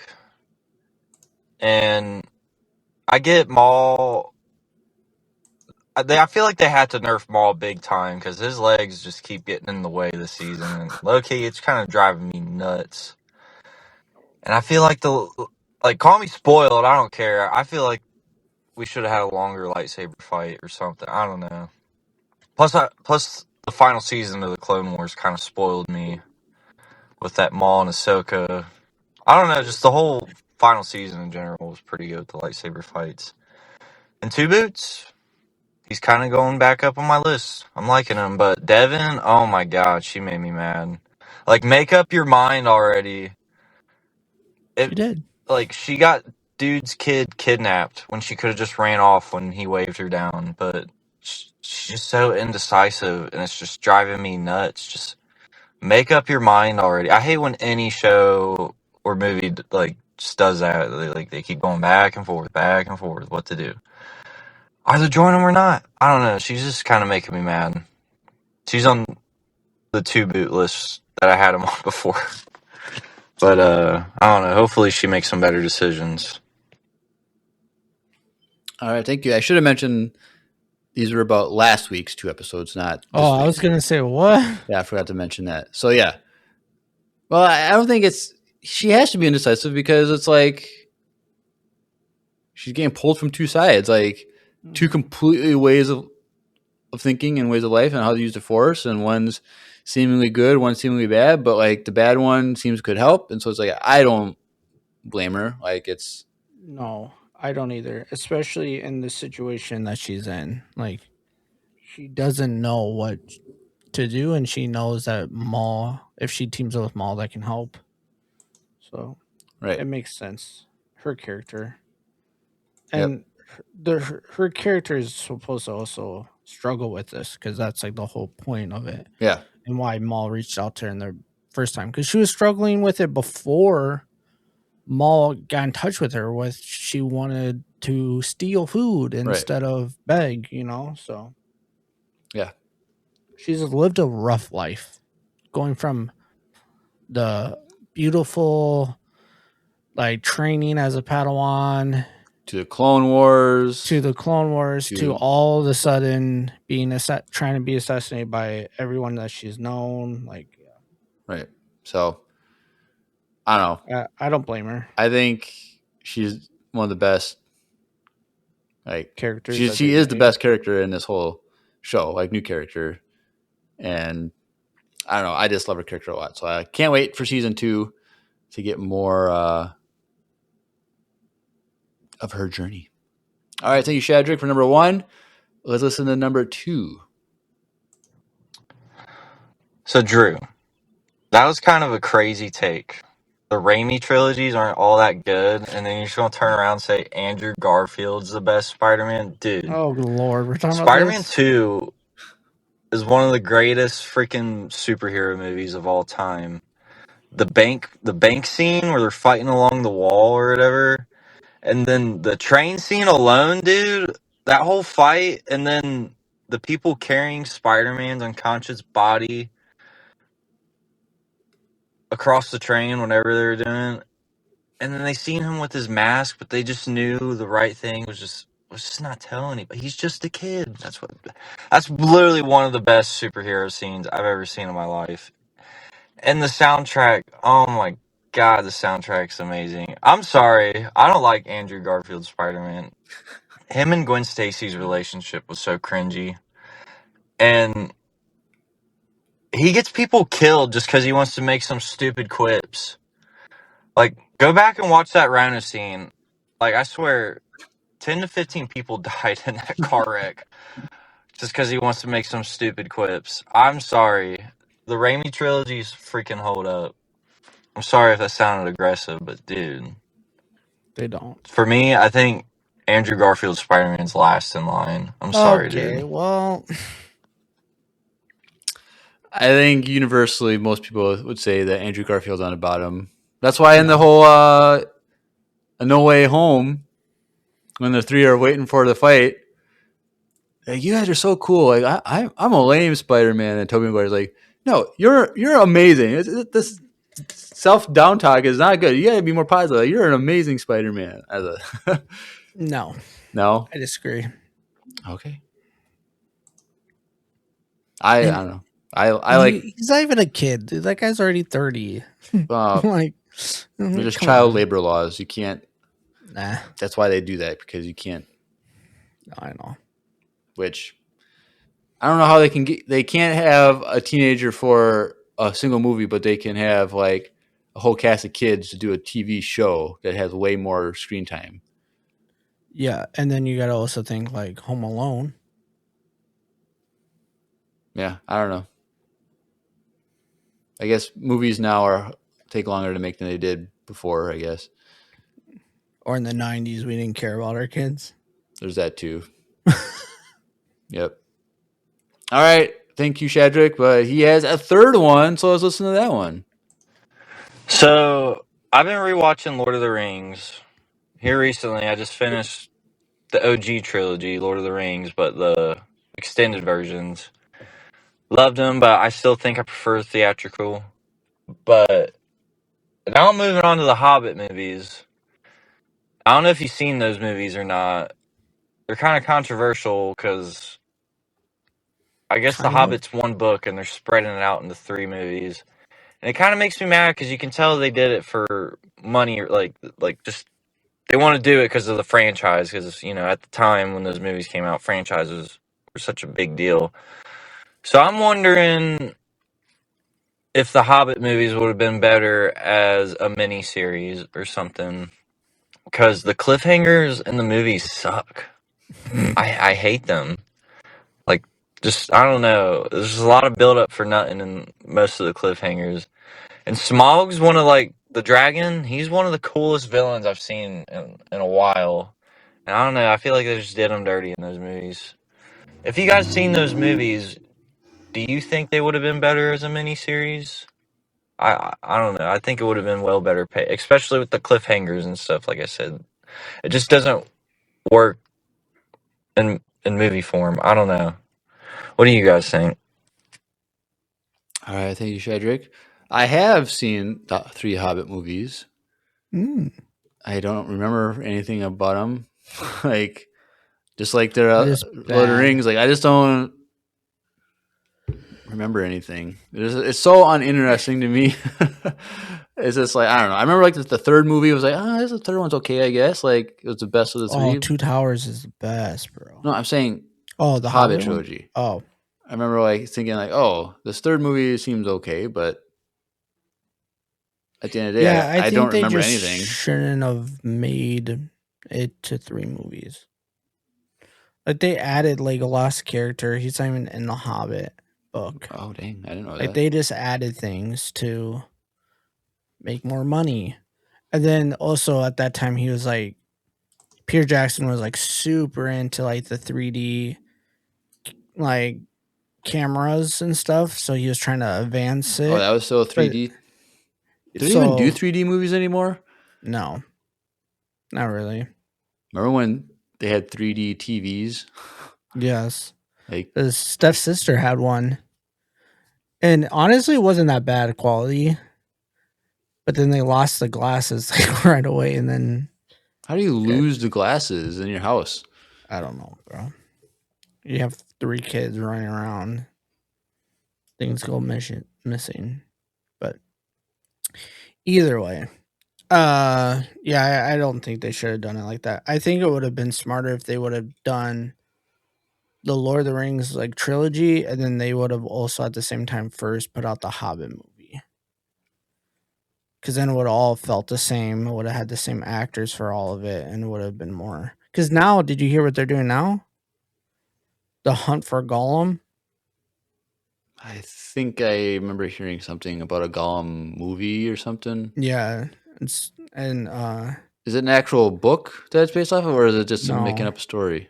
I think it's making up, or it's like taking parts of like the Silmarillion and So the Hobbit takes place what, like 50 years before the Lord of the Rings? 100 years. Is that much? Isn't No, maybe it's like 50. because it's the same guy that's in the Lord of the Rings, right? Yeah, Is because it- Bilbo turns 111. oh, I guess they're not human, so they're aged differently. So I guess Yes. like, oh, in that movie, he's only like 50 years Well, older. because hobbits normally last like around our age, but then because he had the ring, he was able to like live longer. So Okay. Because where like they pick up in the Fellowship of the Ring, they go to Bilbo's birthday, and that's when he reveals to everyone that he has the ring. And how old was Gollum? Gollum. How long did he? Because Gollum is, so I think. so I Gollum don't got the remember. ring after between the trilogies. No, Gollum got the ring before the Hobbit. So he lost it He to was the Bilbo. one that. Yeah, he lost it to Okay. Bilbo, and in the Hobbit, Bilbo runs across his cave, and then he tricks Gollum into getting it.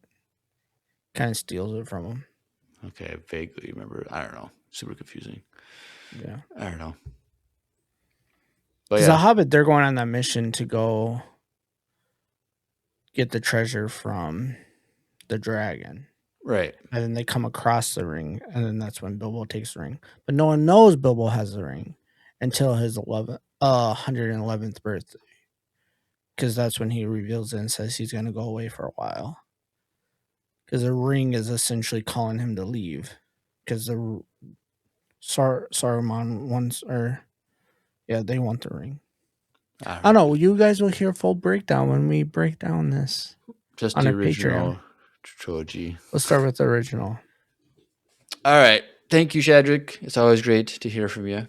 Mm-hmm. All right. Next up, we have a voicemail from a first-time sender. And coincidentally, his name is Devin. So let's take a listen. Hey guys, Devin here. Listener, just found you on Spotify and gotta say I love you guys' channel. Just wanted to say I personally think that both the Inquisitors died. I think that explosion blew them up, and that's why you see the green smoke out of Mark and the Ahsoka show. The crow's head deflates when Ahsoka defeats him in Tales of the Jedi. Just my opinion, though. Let me know what you guys think. All right. Thank you, Devin. Yes, and this was sent after last week's episode. So this is in reference to the cave collapsing on top of them. Oh. And he was thinking, they died in this moment. But he does bring up a good point of like, I totally forgot that Crowface, when Ahsoka defeats him, his mask and stuff falls to the thing and it deflates, implying that he wasn't. It's times like, he's just wearing like a suit that's like taller than he really is, and he's just trying to be more intimidating. But maybe he also died at some point, and then also was resurrected with witch magic, and he deflated this like Marok deflates kind of. Maybe I like the theory that where you're going with that, Devin. It's awesome that you just found us on Spotify. We've been here for this is actually, I forgot to say, but our 350th episode. Ooh. So so that's cool. So you got a lot to catch up on. Yeah. So keep on sending in voicemails. We'd love to hear from you again. And if you keep doing those theories for all new content coming out, that's going to help us too. So keep them coming. Send it in. Welcome. Yep. Join the Discord. Join the Discord. All right. Thank you, Devin. Next two from someone we haven't heard from in a while, at least through voicemails, but we got two from Will. So let's take a listen to number one. Radio. Will here. So I listened to a voicemail about a League of Legends voice actor. Was Ahsoka's little hey now, you know? And I thought that I would bring this up. The voice actor for Hela in Marvel Rivals is Asajj Ventress, and the voice actor for Magneto in Marvel Rivals is none other than our favorite parent, Obi-Wan Kenobi, in the Clone Wars. So yeah, just throwing that information out there. Awesome. Thank you, Will. That's cool. That voice actors, they have a lot of things that they do because they just gotta like just go into a studio or do that Yeah. at home and just read lines and stuff. So I don't really pay attention to all their careers, but he said that the Ventress actress is a voice, and then James Arnold Taylor did the voice for Magneto, which is pretty cool. And if you want to see someone with like the longest pedigree, look at D. Badley Baker. Like his voice acting, like he has 1,000 different things that he does. So that's pretty cool. And so all these voice actors that they have been around for a while, they've been in all kinds of animated shows and stuff. Mhm. So there's probably movies that we've watched and shows that we've watched that we didn't even realize there were these people that we are familiar with via Star Wars. So that's pretty cool. Thanks for sending that one in, Will. Let's listen to number 2. Empire Radio. Will here. I am catching up on the podcast episodes through Spotify. Of course, I have been lurking in the Twitch. Contrary to popular belief, and I heard that Jeremiah is playing online multiplayer games. And he plays Arc Raiders. I guess I'll see you there, Jeremiah. Never mind. No, Ooh. no. I don't play that game. But you may run into me on Battlefront 2. Maybe. I think that's crossplay. I don't know. You know, I do play a lot of Marvel Rivals. If you run into me on there, if that is something that you want to do, you will definitely see me on there. So yeah, good for you. And Drew, uh, congrats on your second child. Uh, hopefully it doesn't turn into a sit situation. Always two there are, but congrats, truly. Thanks, bro. Awesome. Thank you, Will. Yep. I just play Arc Raiders. I don't have Battlefront 2 anymore because that was when I had a PlayStation 4. I don't have that anymore, so I don't got that game anymore. All my stats are gone. GG. I could get it back again and play, Yeah. but still playing Arc Raiders, dude. Got all those I got mushrooms yet? I got killed today. I was so mad. I go, Did you lose all your good loot? yeah, that's what happens when you die. And the person killed me. It was a rat. Oh. I went to an extraction point. I pushed the button to wait for the train to come. Takes like 30 seconds or whatever. Another player comes down into the tunnel, and we're standing there. And I should have said, hey, or friendly. Like, that's what people do. And I just didn't. I just stood at the door waiting for it to open, and he came down. He's looking at me.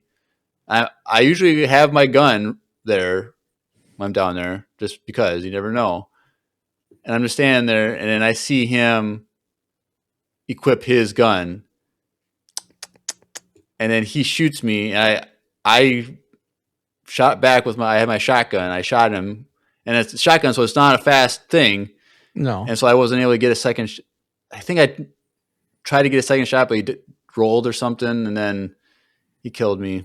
And then right at the extraction point, and then he messes with me. He lets me. You? He toyed with me, and he let me, because if you get knocked down, yeah, you can still crawl. You can crawl into an extraction. So the train opened up, and I crawled in, and then he punches me before we can extract. Oh, heck no. And I got a ton of loot. He got a lot of good loot that I got. So he got he sold all that stuff, $100,000 worth of stuff in that round probably. So I was so mad. Sorry, boss. So whatever. It's just, and it's just like, it rarely happens. Like I get once a week, I get killed by a rat, and it's always devastating because it's most people are just so nice. Like today I was playing, and some girl was got knocked down, and she was on the mic, was hey, can someone help me? I'm stuck in here. I got knocked down. I need a defib. I use that to bring them back to life. Mm-hmm. And I'm like, well, where are you? And she's told me, it's run up there. There was already a guy up there trying to give her health to keep her alive. before someone was like, I got a defib, and I save her, and a bunch of people came to the rescue. Like, there's like 4 or 5 of us there that heard her call. I'm like, this is how it's supposed to be. Everyone's just helping each other out. No drama. And that guy just killed me. And I was so mad. I want to get that game just to be a rat. Why, dude? That game is, I don't know. The weapons are so like, you have to have like, there's only like a few weapons you can use in PvP. Like, I don't carry weapons that are good for PvP. Like, I'm just there to defend myself against Ark. That's all. But what are you going to do? Yeah. Always have your gun out. That's the lesson. Well, I did have my gun out, but I didn't have a good weapon to use, like Rage bait 100%. Yep. So I don't know. It's whatever. All right. Thank you, Will. Good to hear from you. I probably won't see you online then if you're not going to get on Arc Raiders. But if you ever get Arc Raiders, it is cross-platform. So I think we can get in a party together, even though it's cross-platform. So should be able to. I can help you find all the good loot spots. I know some hidden spots that always have some good loot spots that people always miss. Thank you. All right, next up, we have a single voicemail from our good friend Marina. So let's take a listen. Ooh. Hey, Empire Radio. It is the Village Jedi, aka Marina. A couple things I wanted to say. Number one, this is not a kid's show whatsoever. Those were terrifying episodes, and we need more. Number two is, if you haven't read the book The Dark Lord Rise of the Darth Vader by James Luceno, it's a Legends book. It puts you in the head of Anakin Skywalker during this exact time frame, and I highly recommend it, because the fact that Vader didn't talk at all, there was zero dialogue, is terrifying. And so that book sheds some light into what he's thinking, where he's at mentally at this time that we see him. And the third thing I wanted to say is Rip Rook cast. She's not the armorer. R.I.P. So, anyways, a great couple episodes, and I can't wait to listen this week. Talk to you guys later. Bye. All right. Yeah, she's not the Marina. armorer. Yeah, that was sad. That'd been really cool if she was the armorer, but nope. But you're right. Not a kid show. Definitely not. Maybe we can have Andrew do a EU with Andrew episode on that book. That'd be. He hasn't been on for a while for EU stuff. So it's been what, over a year? It was. Yeah, we got it. Yeah, March Madness. The March Madness from last year. So he's due. So everyone spam his socials and get him on. Hopefully we can get him on for the Mando review in a few weeks, at the end of the month or whatever it is. Yeah, that's in a couple weeks. Yeah, I saw some theaters already have like the buckets and stuff for sale. Oh, yeah? Because that's only... Oh, it's 15 days from now we're going to see that movie. I know. Dang, dude. I'm kind of getting pumped. Miles watched like the special look or whatever. Like they had like a whole scene. Yeah. And I walked in. I was like, nope, I'm not watching this. And he's like, come on, Dad, watch it with me. I was like, no, because it's going to spoil the movie. I want to watch it in the movie. He's like, oh, okay. It's pretty cool. And I was like, okay. Yep. And then next week, Marina is actually on the podcast for an Imperial interview. So I'm excited for that. Mm-hmm. So she always has great insight. So go follow The Village Jedi on Instagram and Spotify and stuff like that. She's awesome. All right. Well, next up we have one from Stelio. Let's take a listen. Hey, it's Stelio. I just watched the episode. It was crazy. Rip the Frisbee guy. Maul just like me for real. Yeah, I was the most pissed about that. But no, I think my take on the episode, as I've kind of tried to have one, is I think most likely Maul wasted his best chance to get some revenge. Like, I think that's good. Out of anything he can accomplish, he may have defeated Darth Vader in that fight. I don't think he'll get a better chance of doing that. I think him and Master Doki, a trained Jedi Master plus him. With the odds stacked against them because they're hurt, still was his best shot. I don't think the dark side works that well against Vader unless you're a Sith Lord with lightning. So I just don't think he's going to cook up anything better than that chance. Even as a long shot, I think him and Doc, he had his best shot. I agree. Kind of agree, but I also think that as Devin embraces the dark side That's true. and uses her rage, I think she's going to be much more powerful than Daki. So You think Devin's gonna get a new name? I don't know, probably not, because he didn't rename Savage. That was just his name. Ezra was Ezra. I think he called him my apprentice, but we're not going to get a name. It's like supposed to be like Darth Talon or something like that, but we're not going to get the Darth because it's not a resurrection of the Sith like those EU books. Yeah. So, but I think it would be cool if she got tattoos. Yeah. To look more like that Darth Talon. That would be kind of cool. Yeah. To get the black tattoos. Or maybe he just names her Talon just to like hint at it. They just don't call it Darth. Because he's not going by Darth Maul. He's just going by Maul. Yeah, just Maul. So I want is Maul like? It's weird that he goes by Maul because it's Darth Maul, but like, did Palpatine just add Darth to his actual name, or did Palpatine give him the name Darth Maul?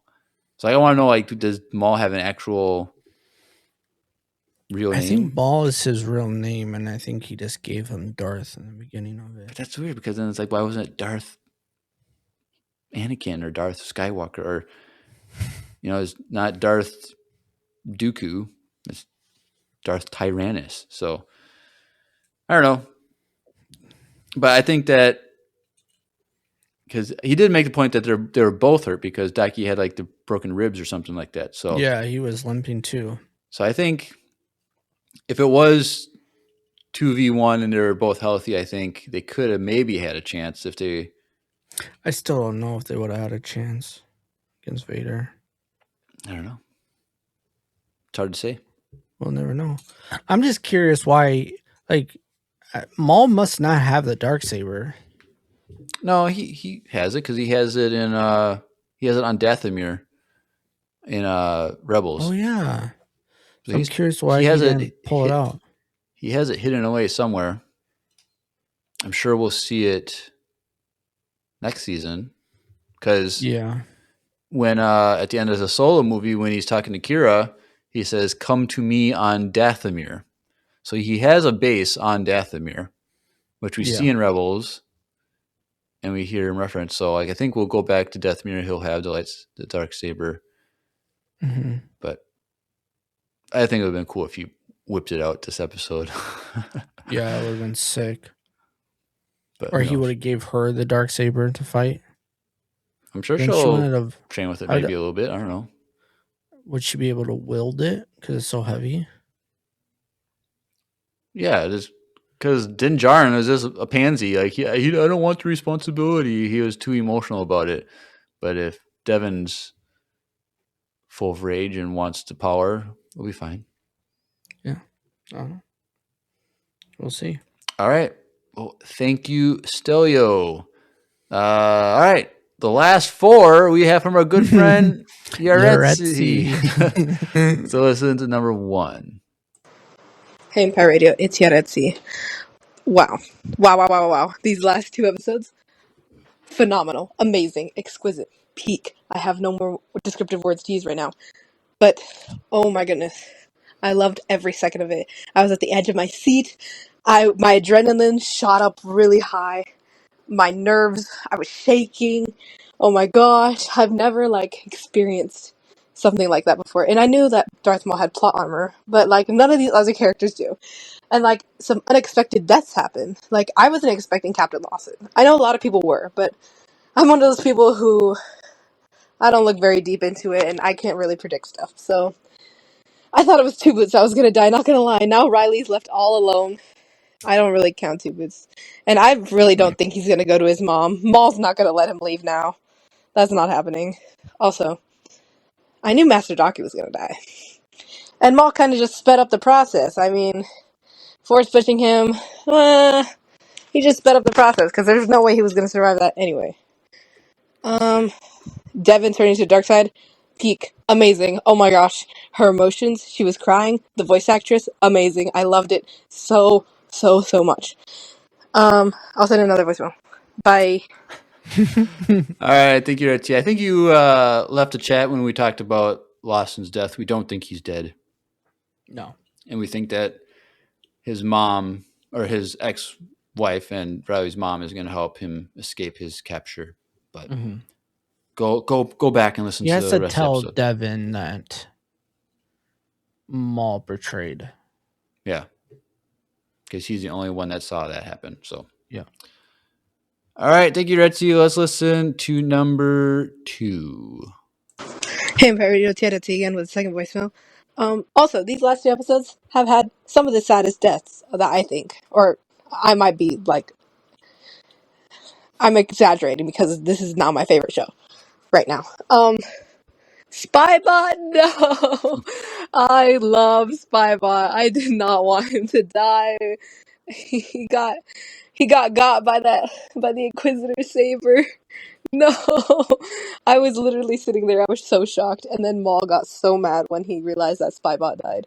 Oh, R.I.P. Spybot and R.I.P. Icarus.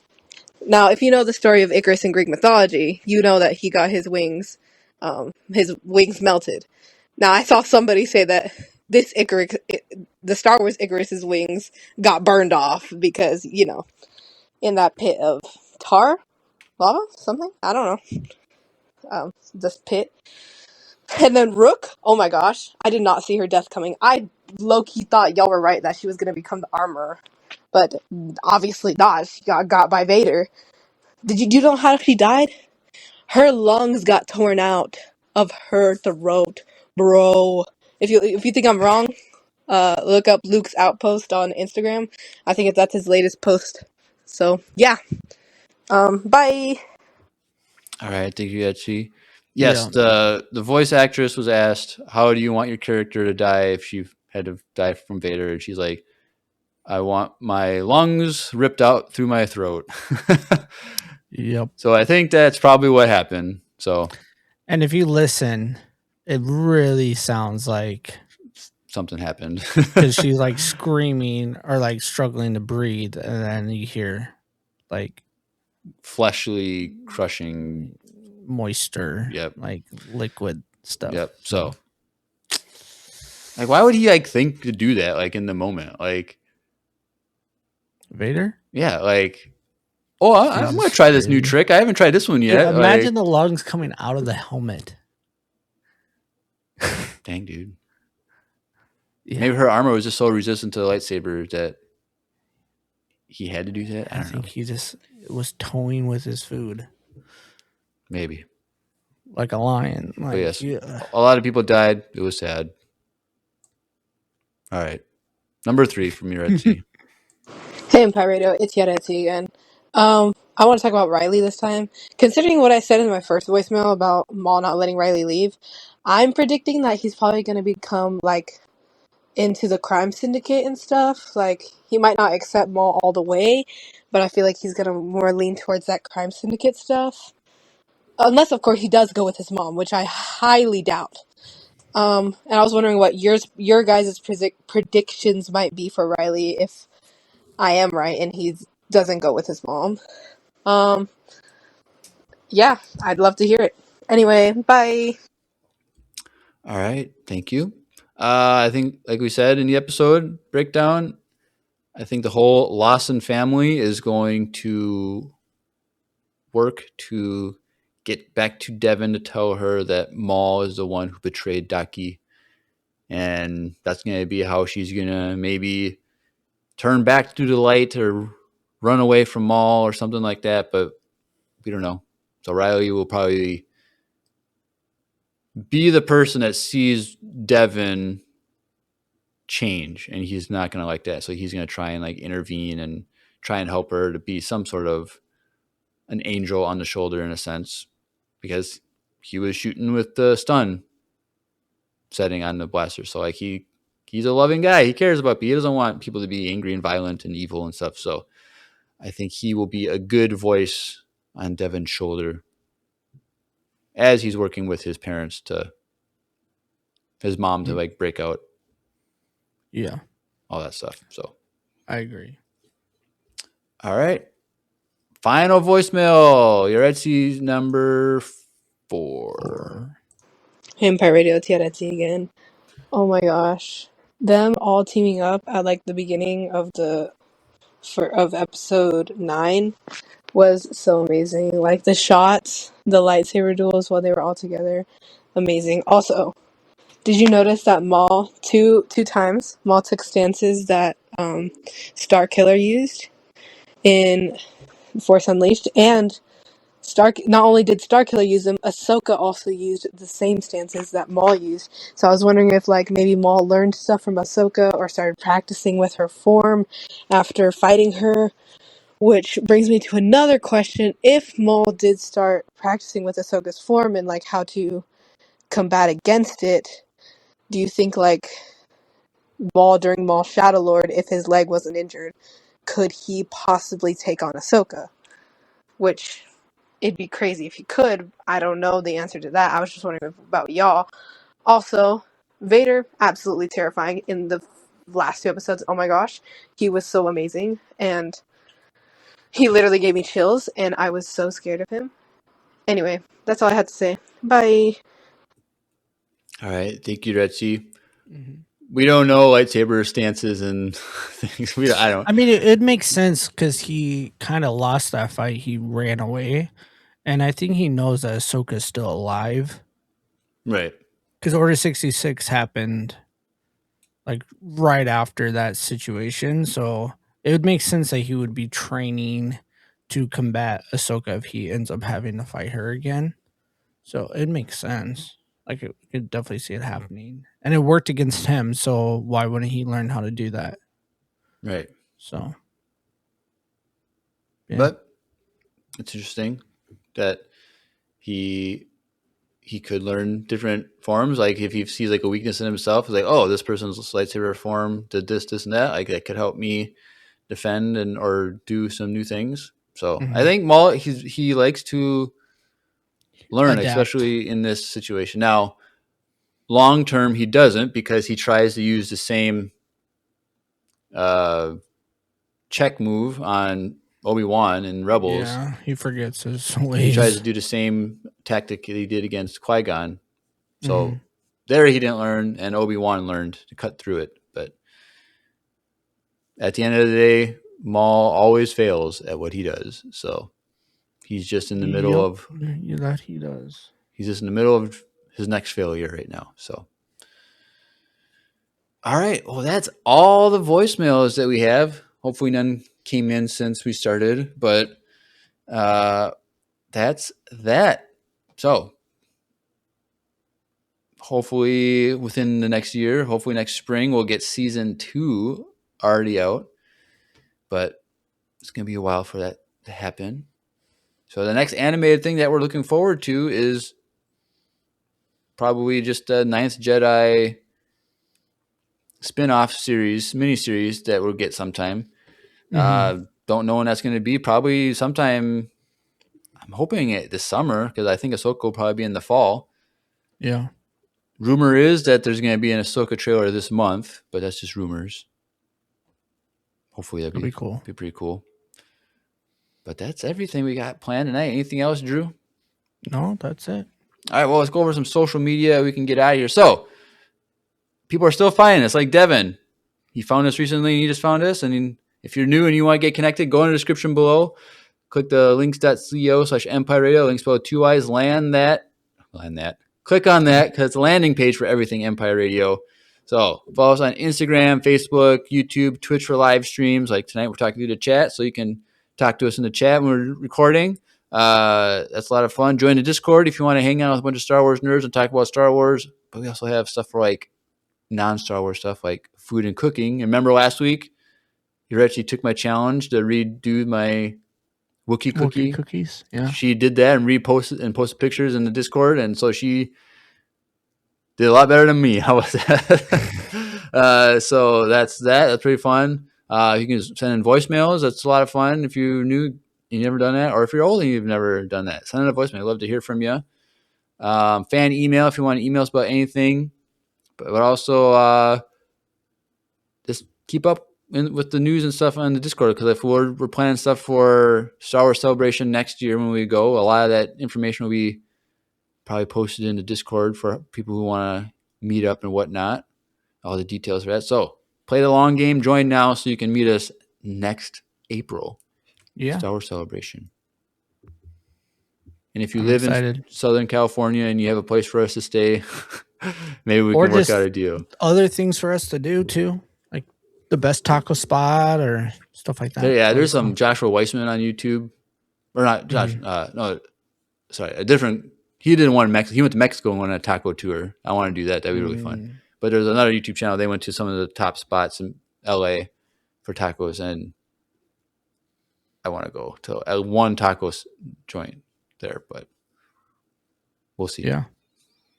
All right. Well, I think that's everything. So you've been listening to another Maul-tastic episode of Empire Radio. I'm Jeremiah, I'm Drew. and may the Force be with you. Always.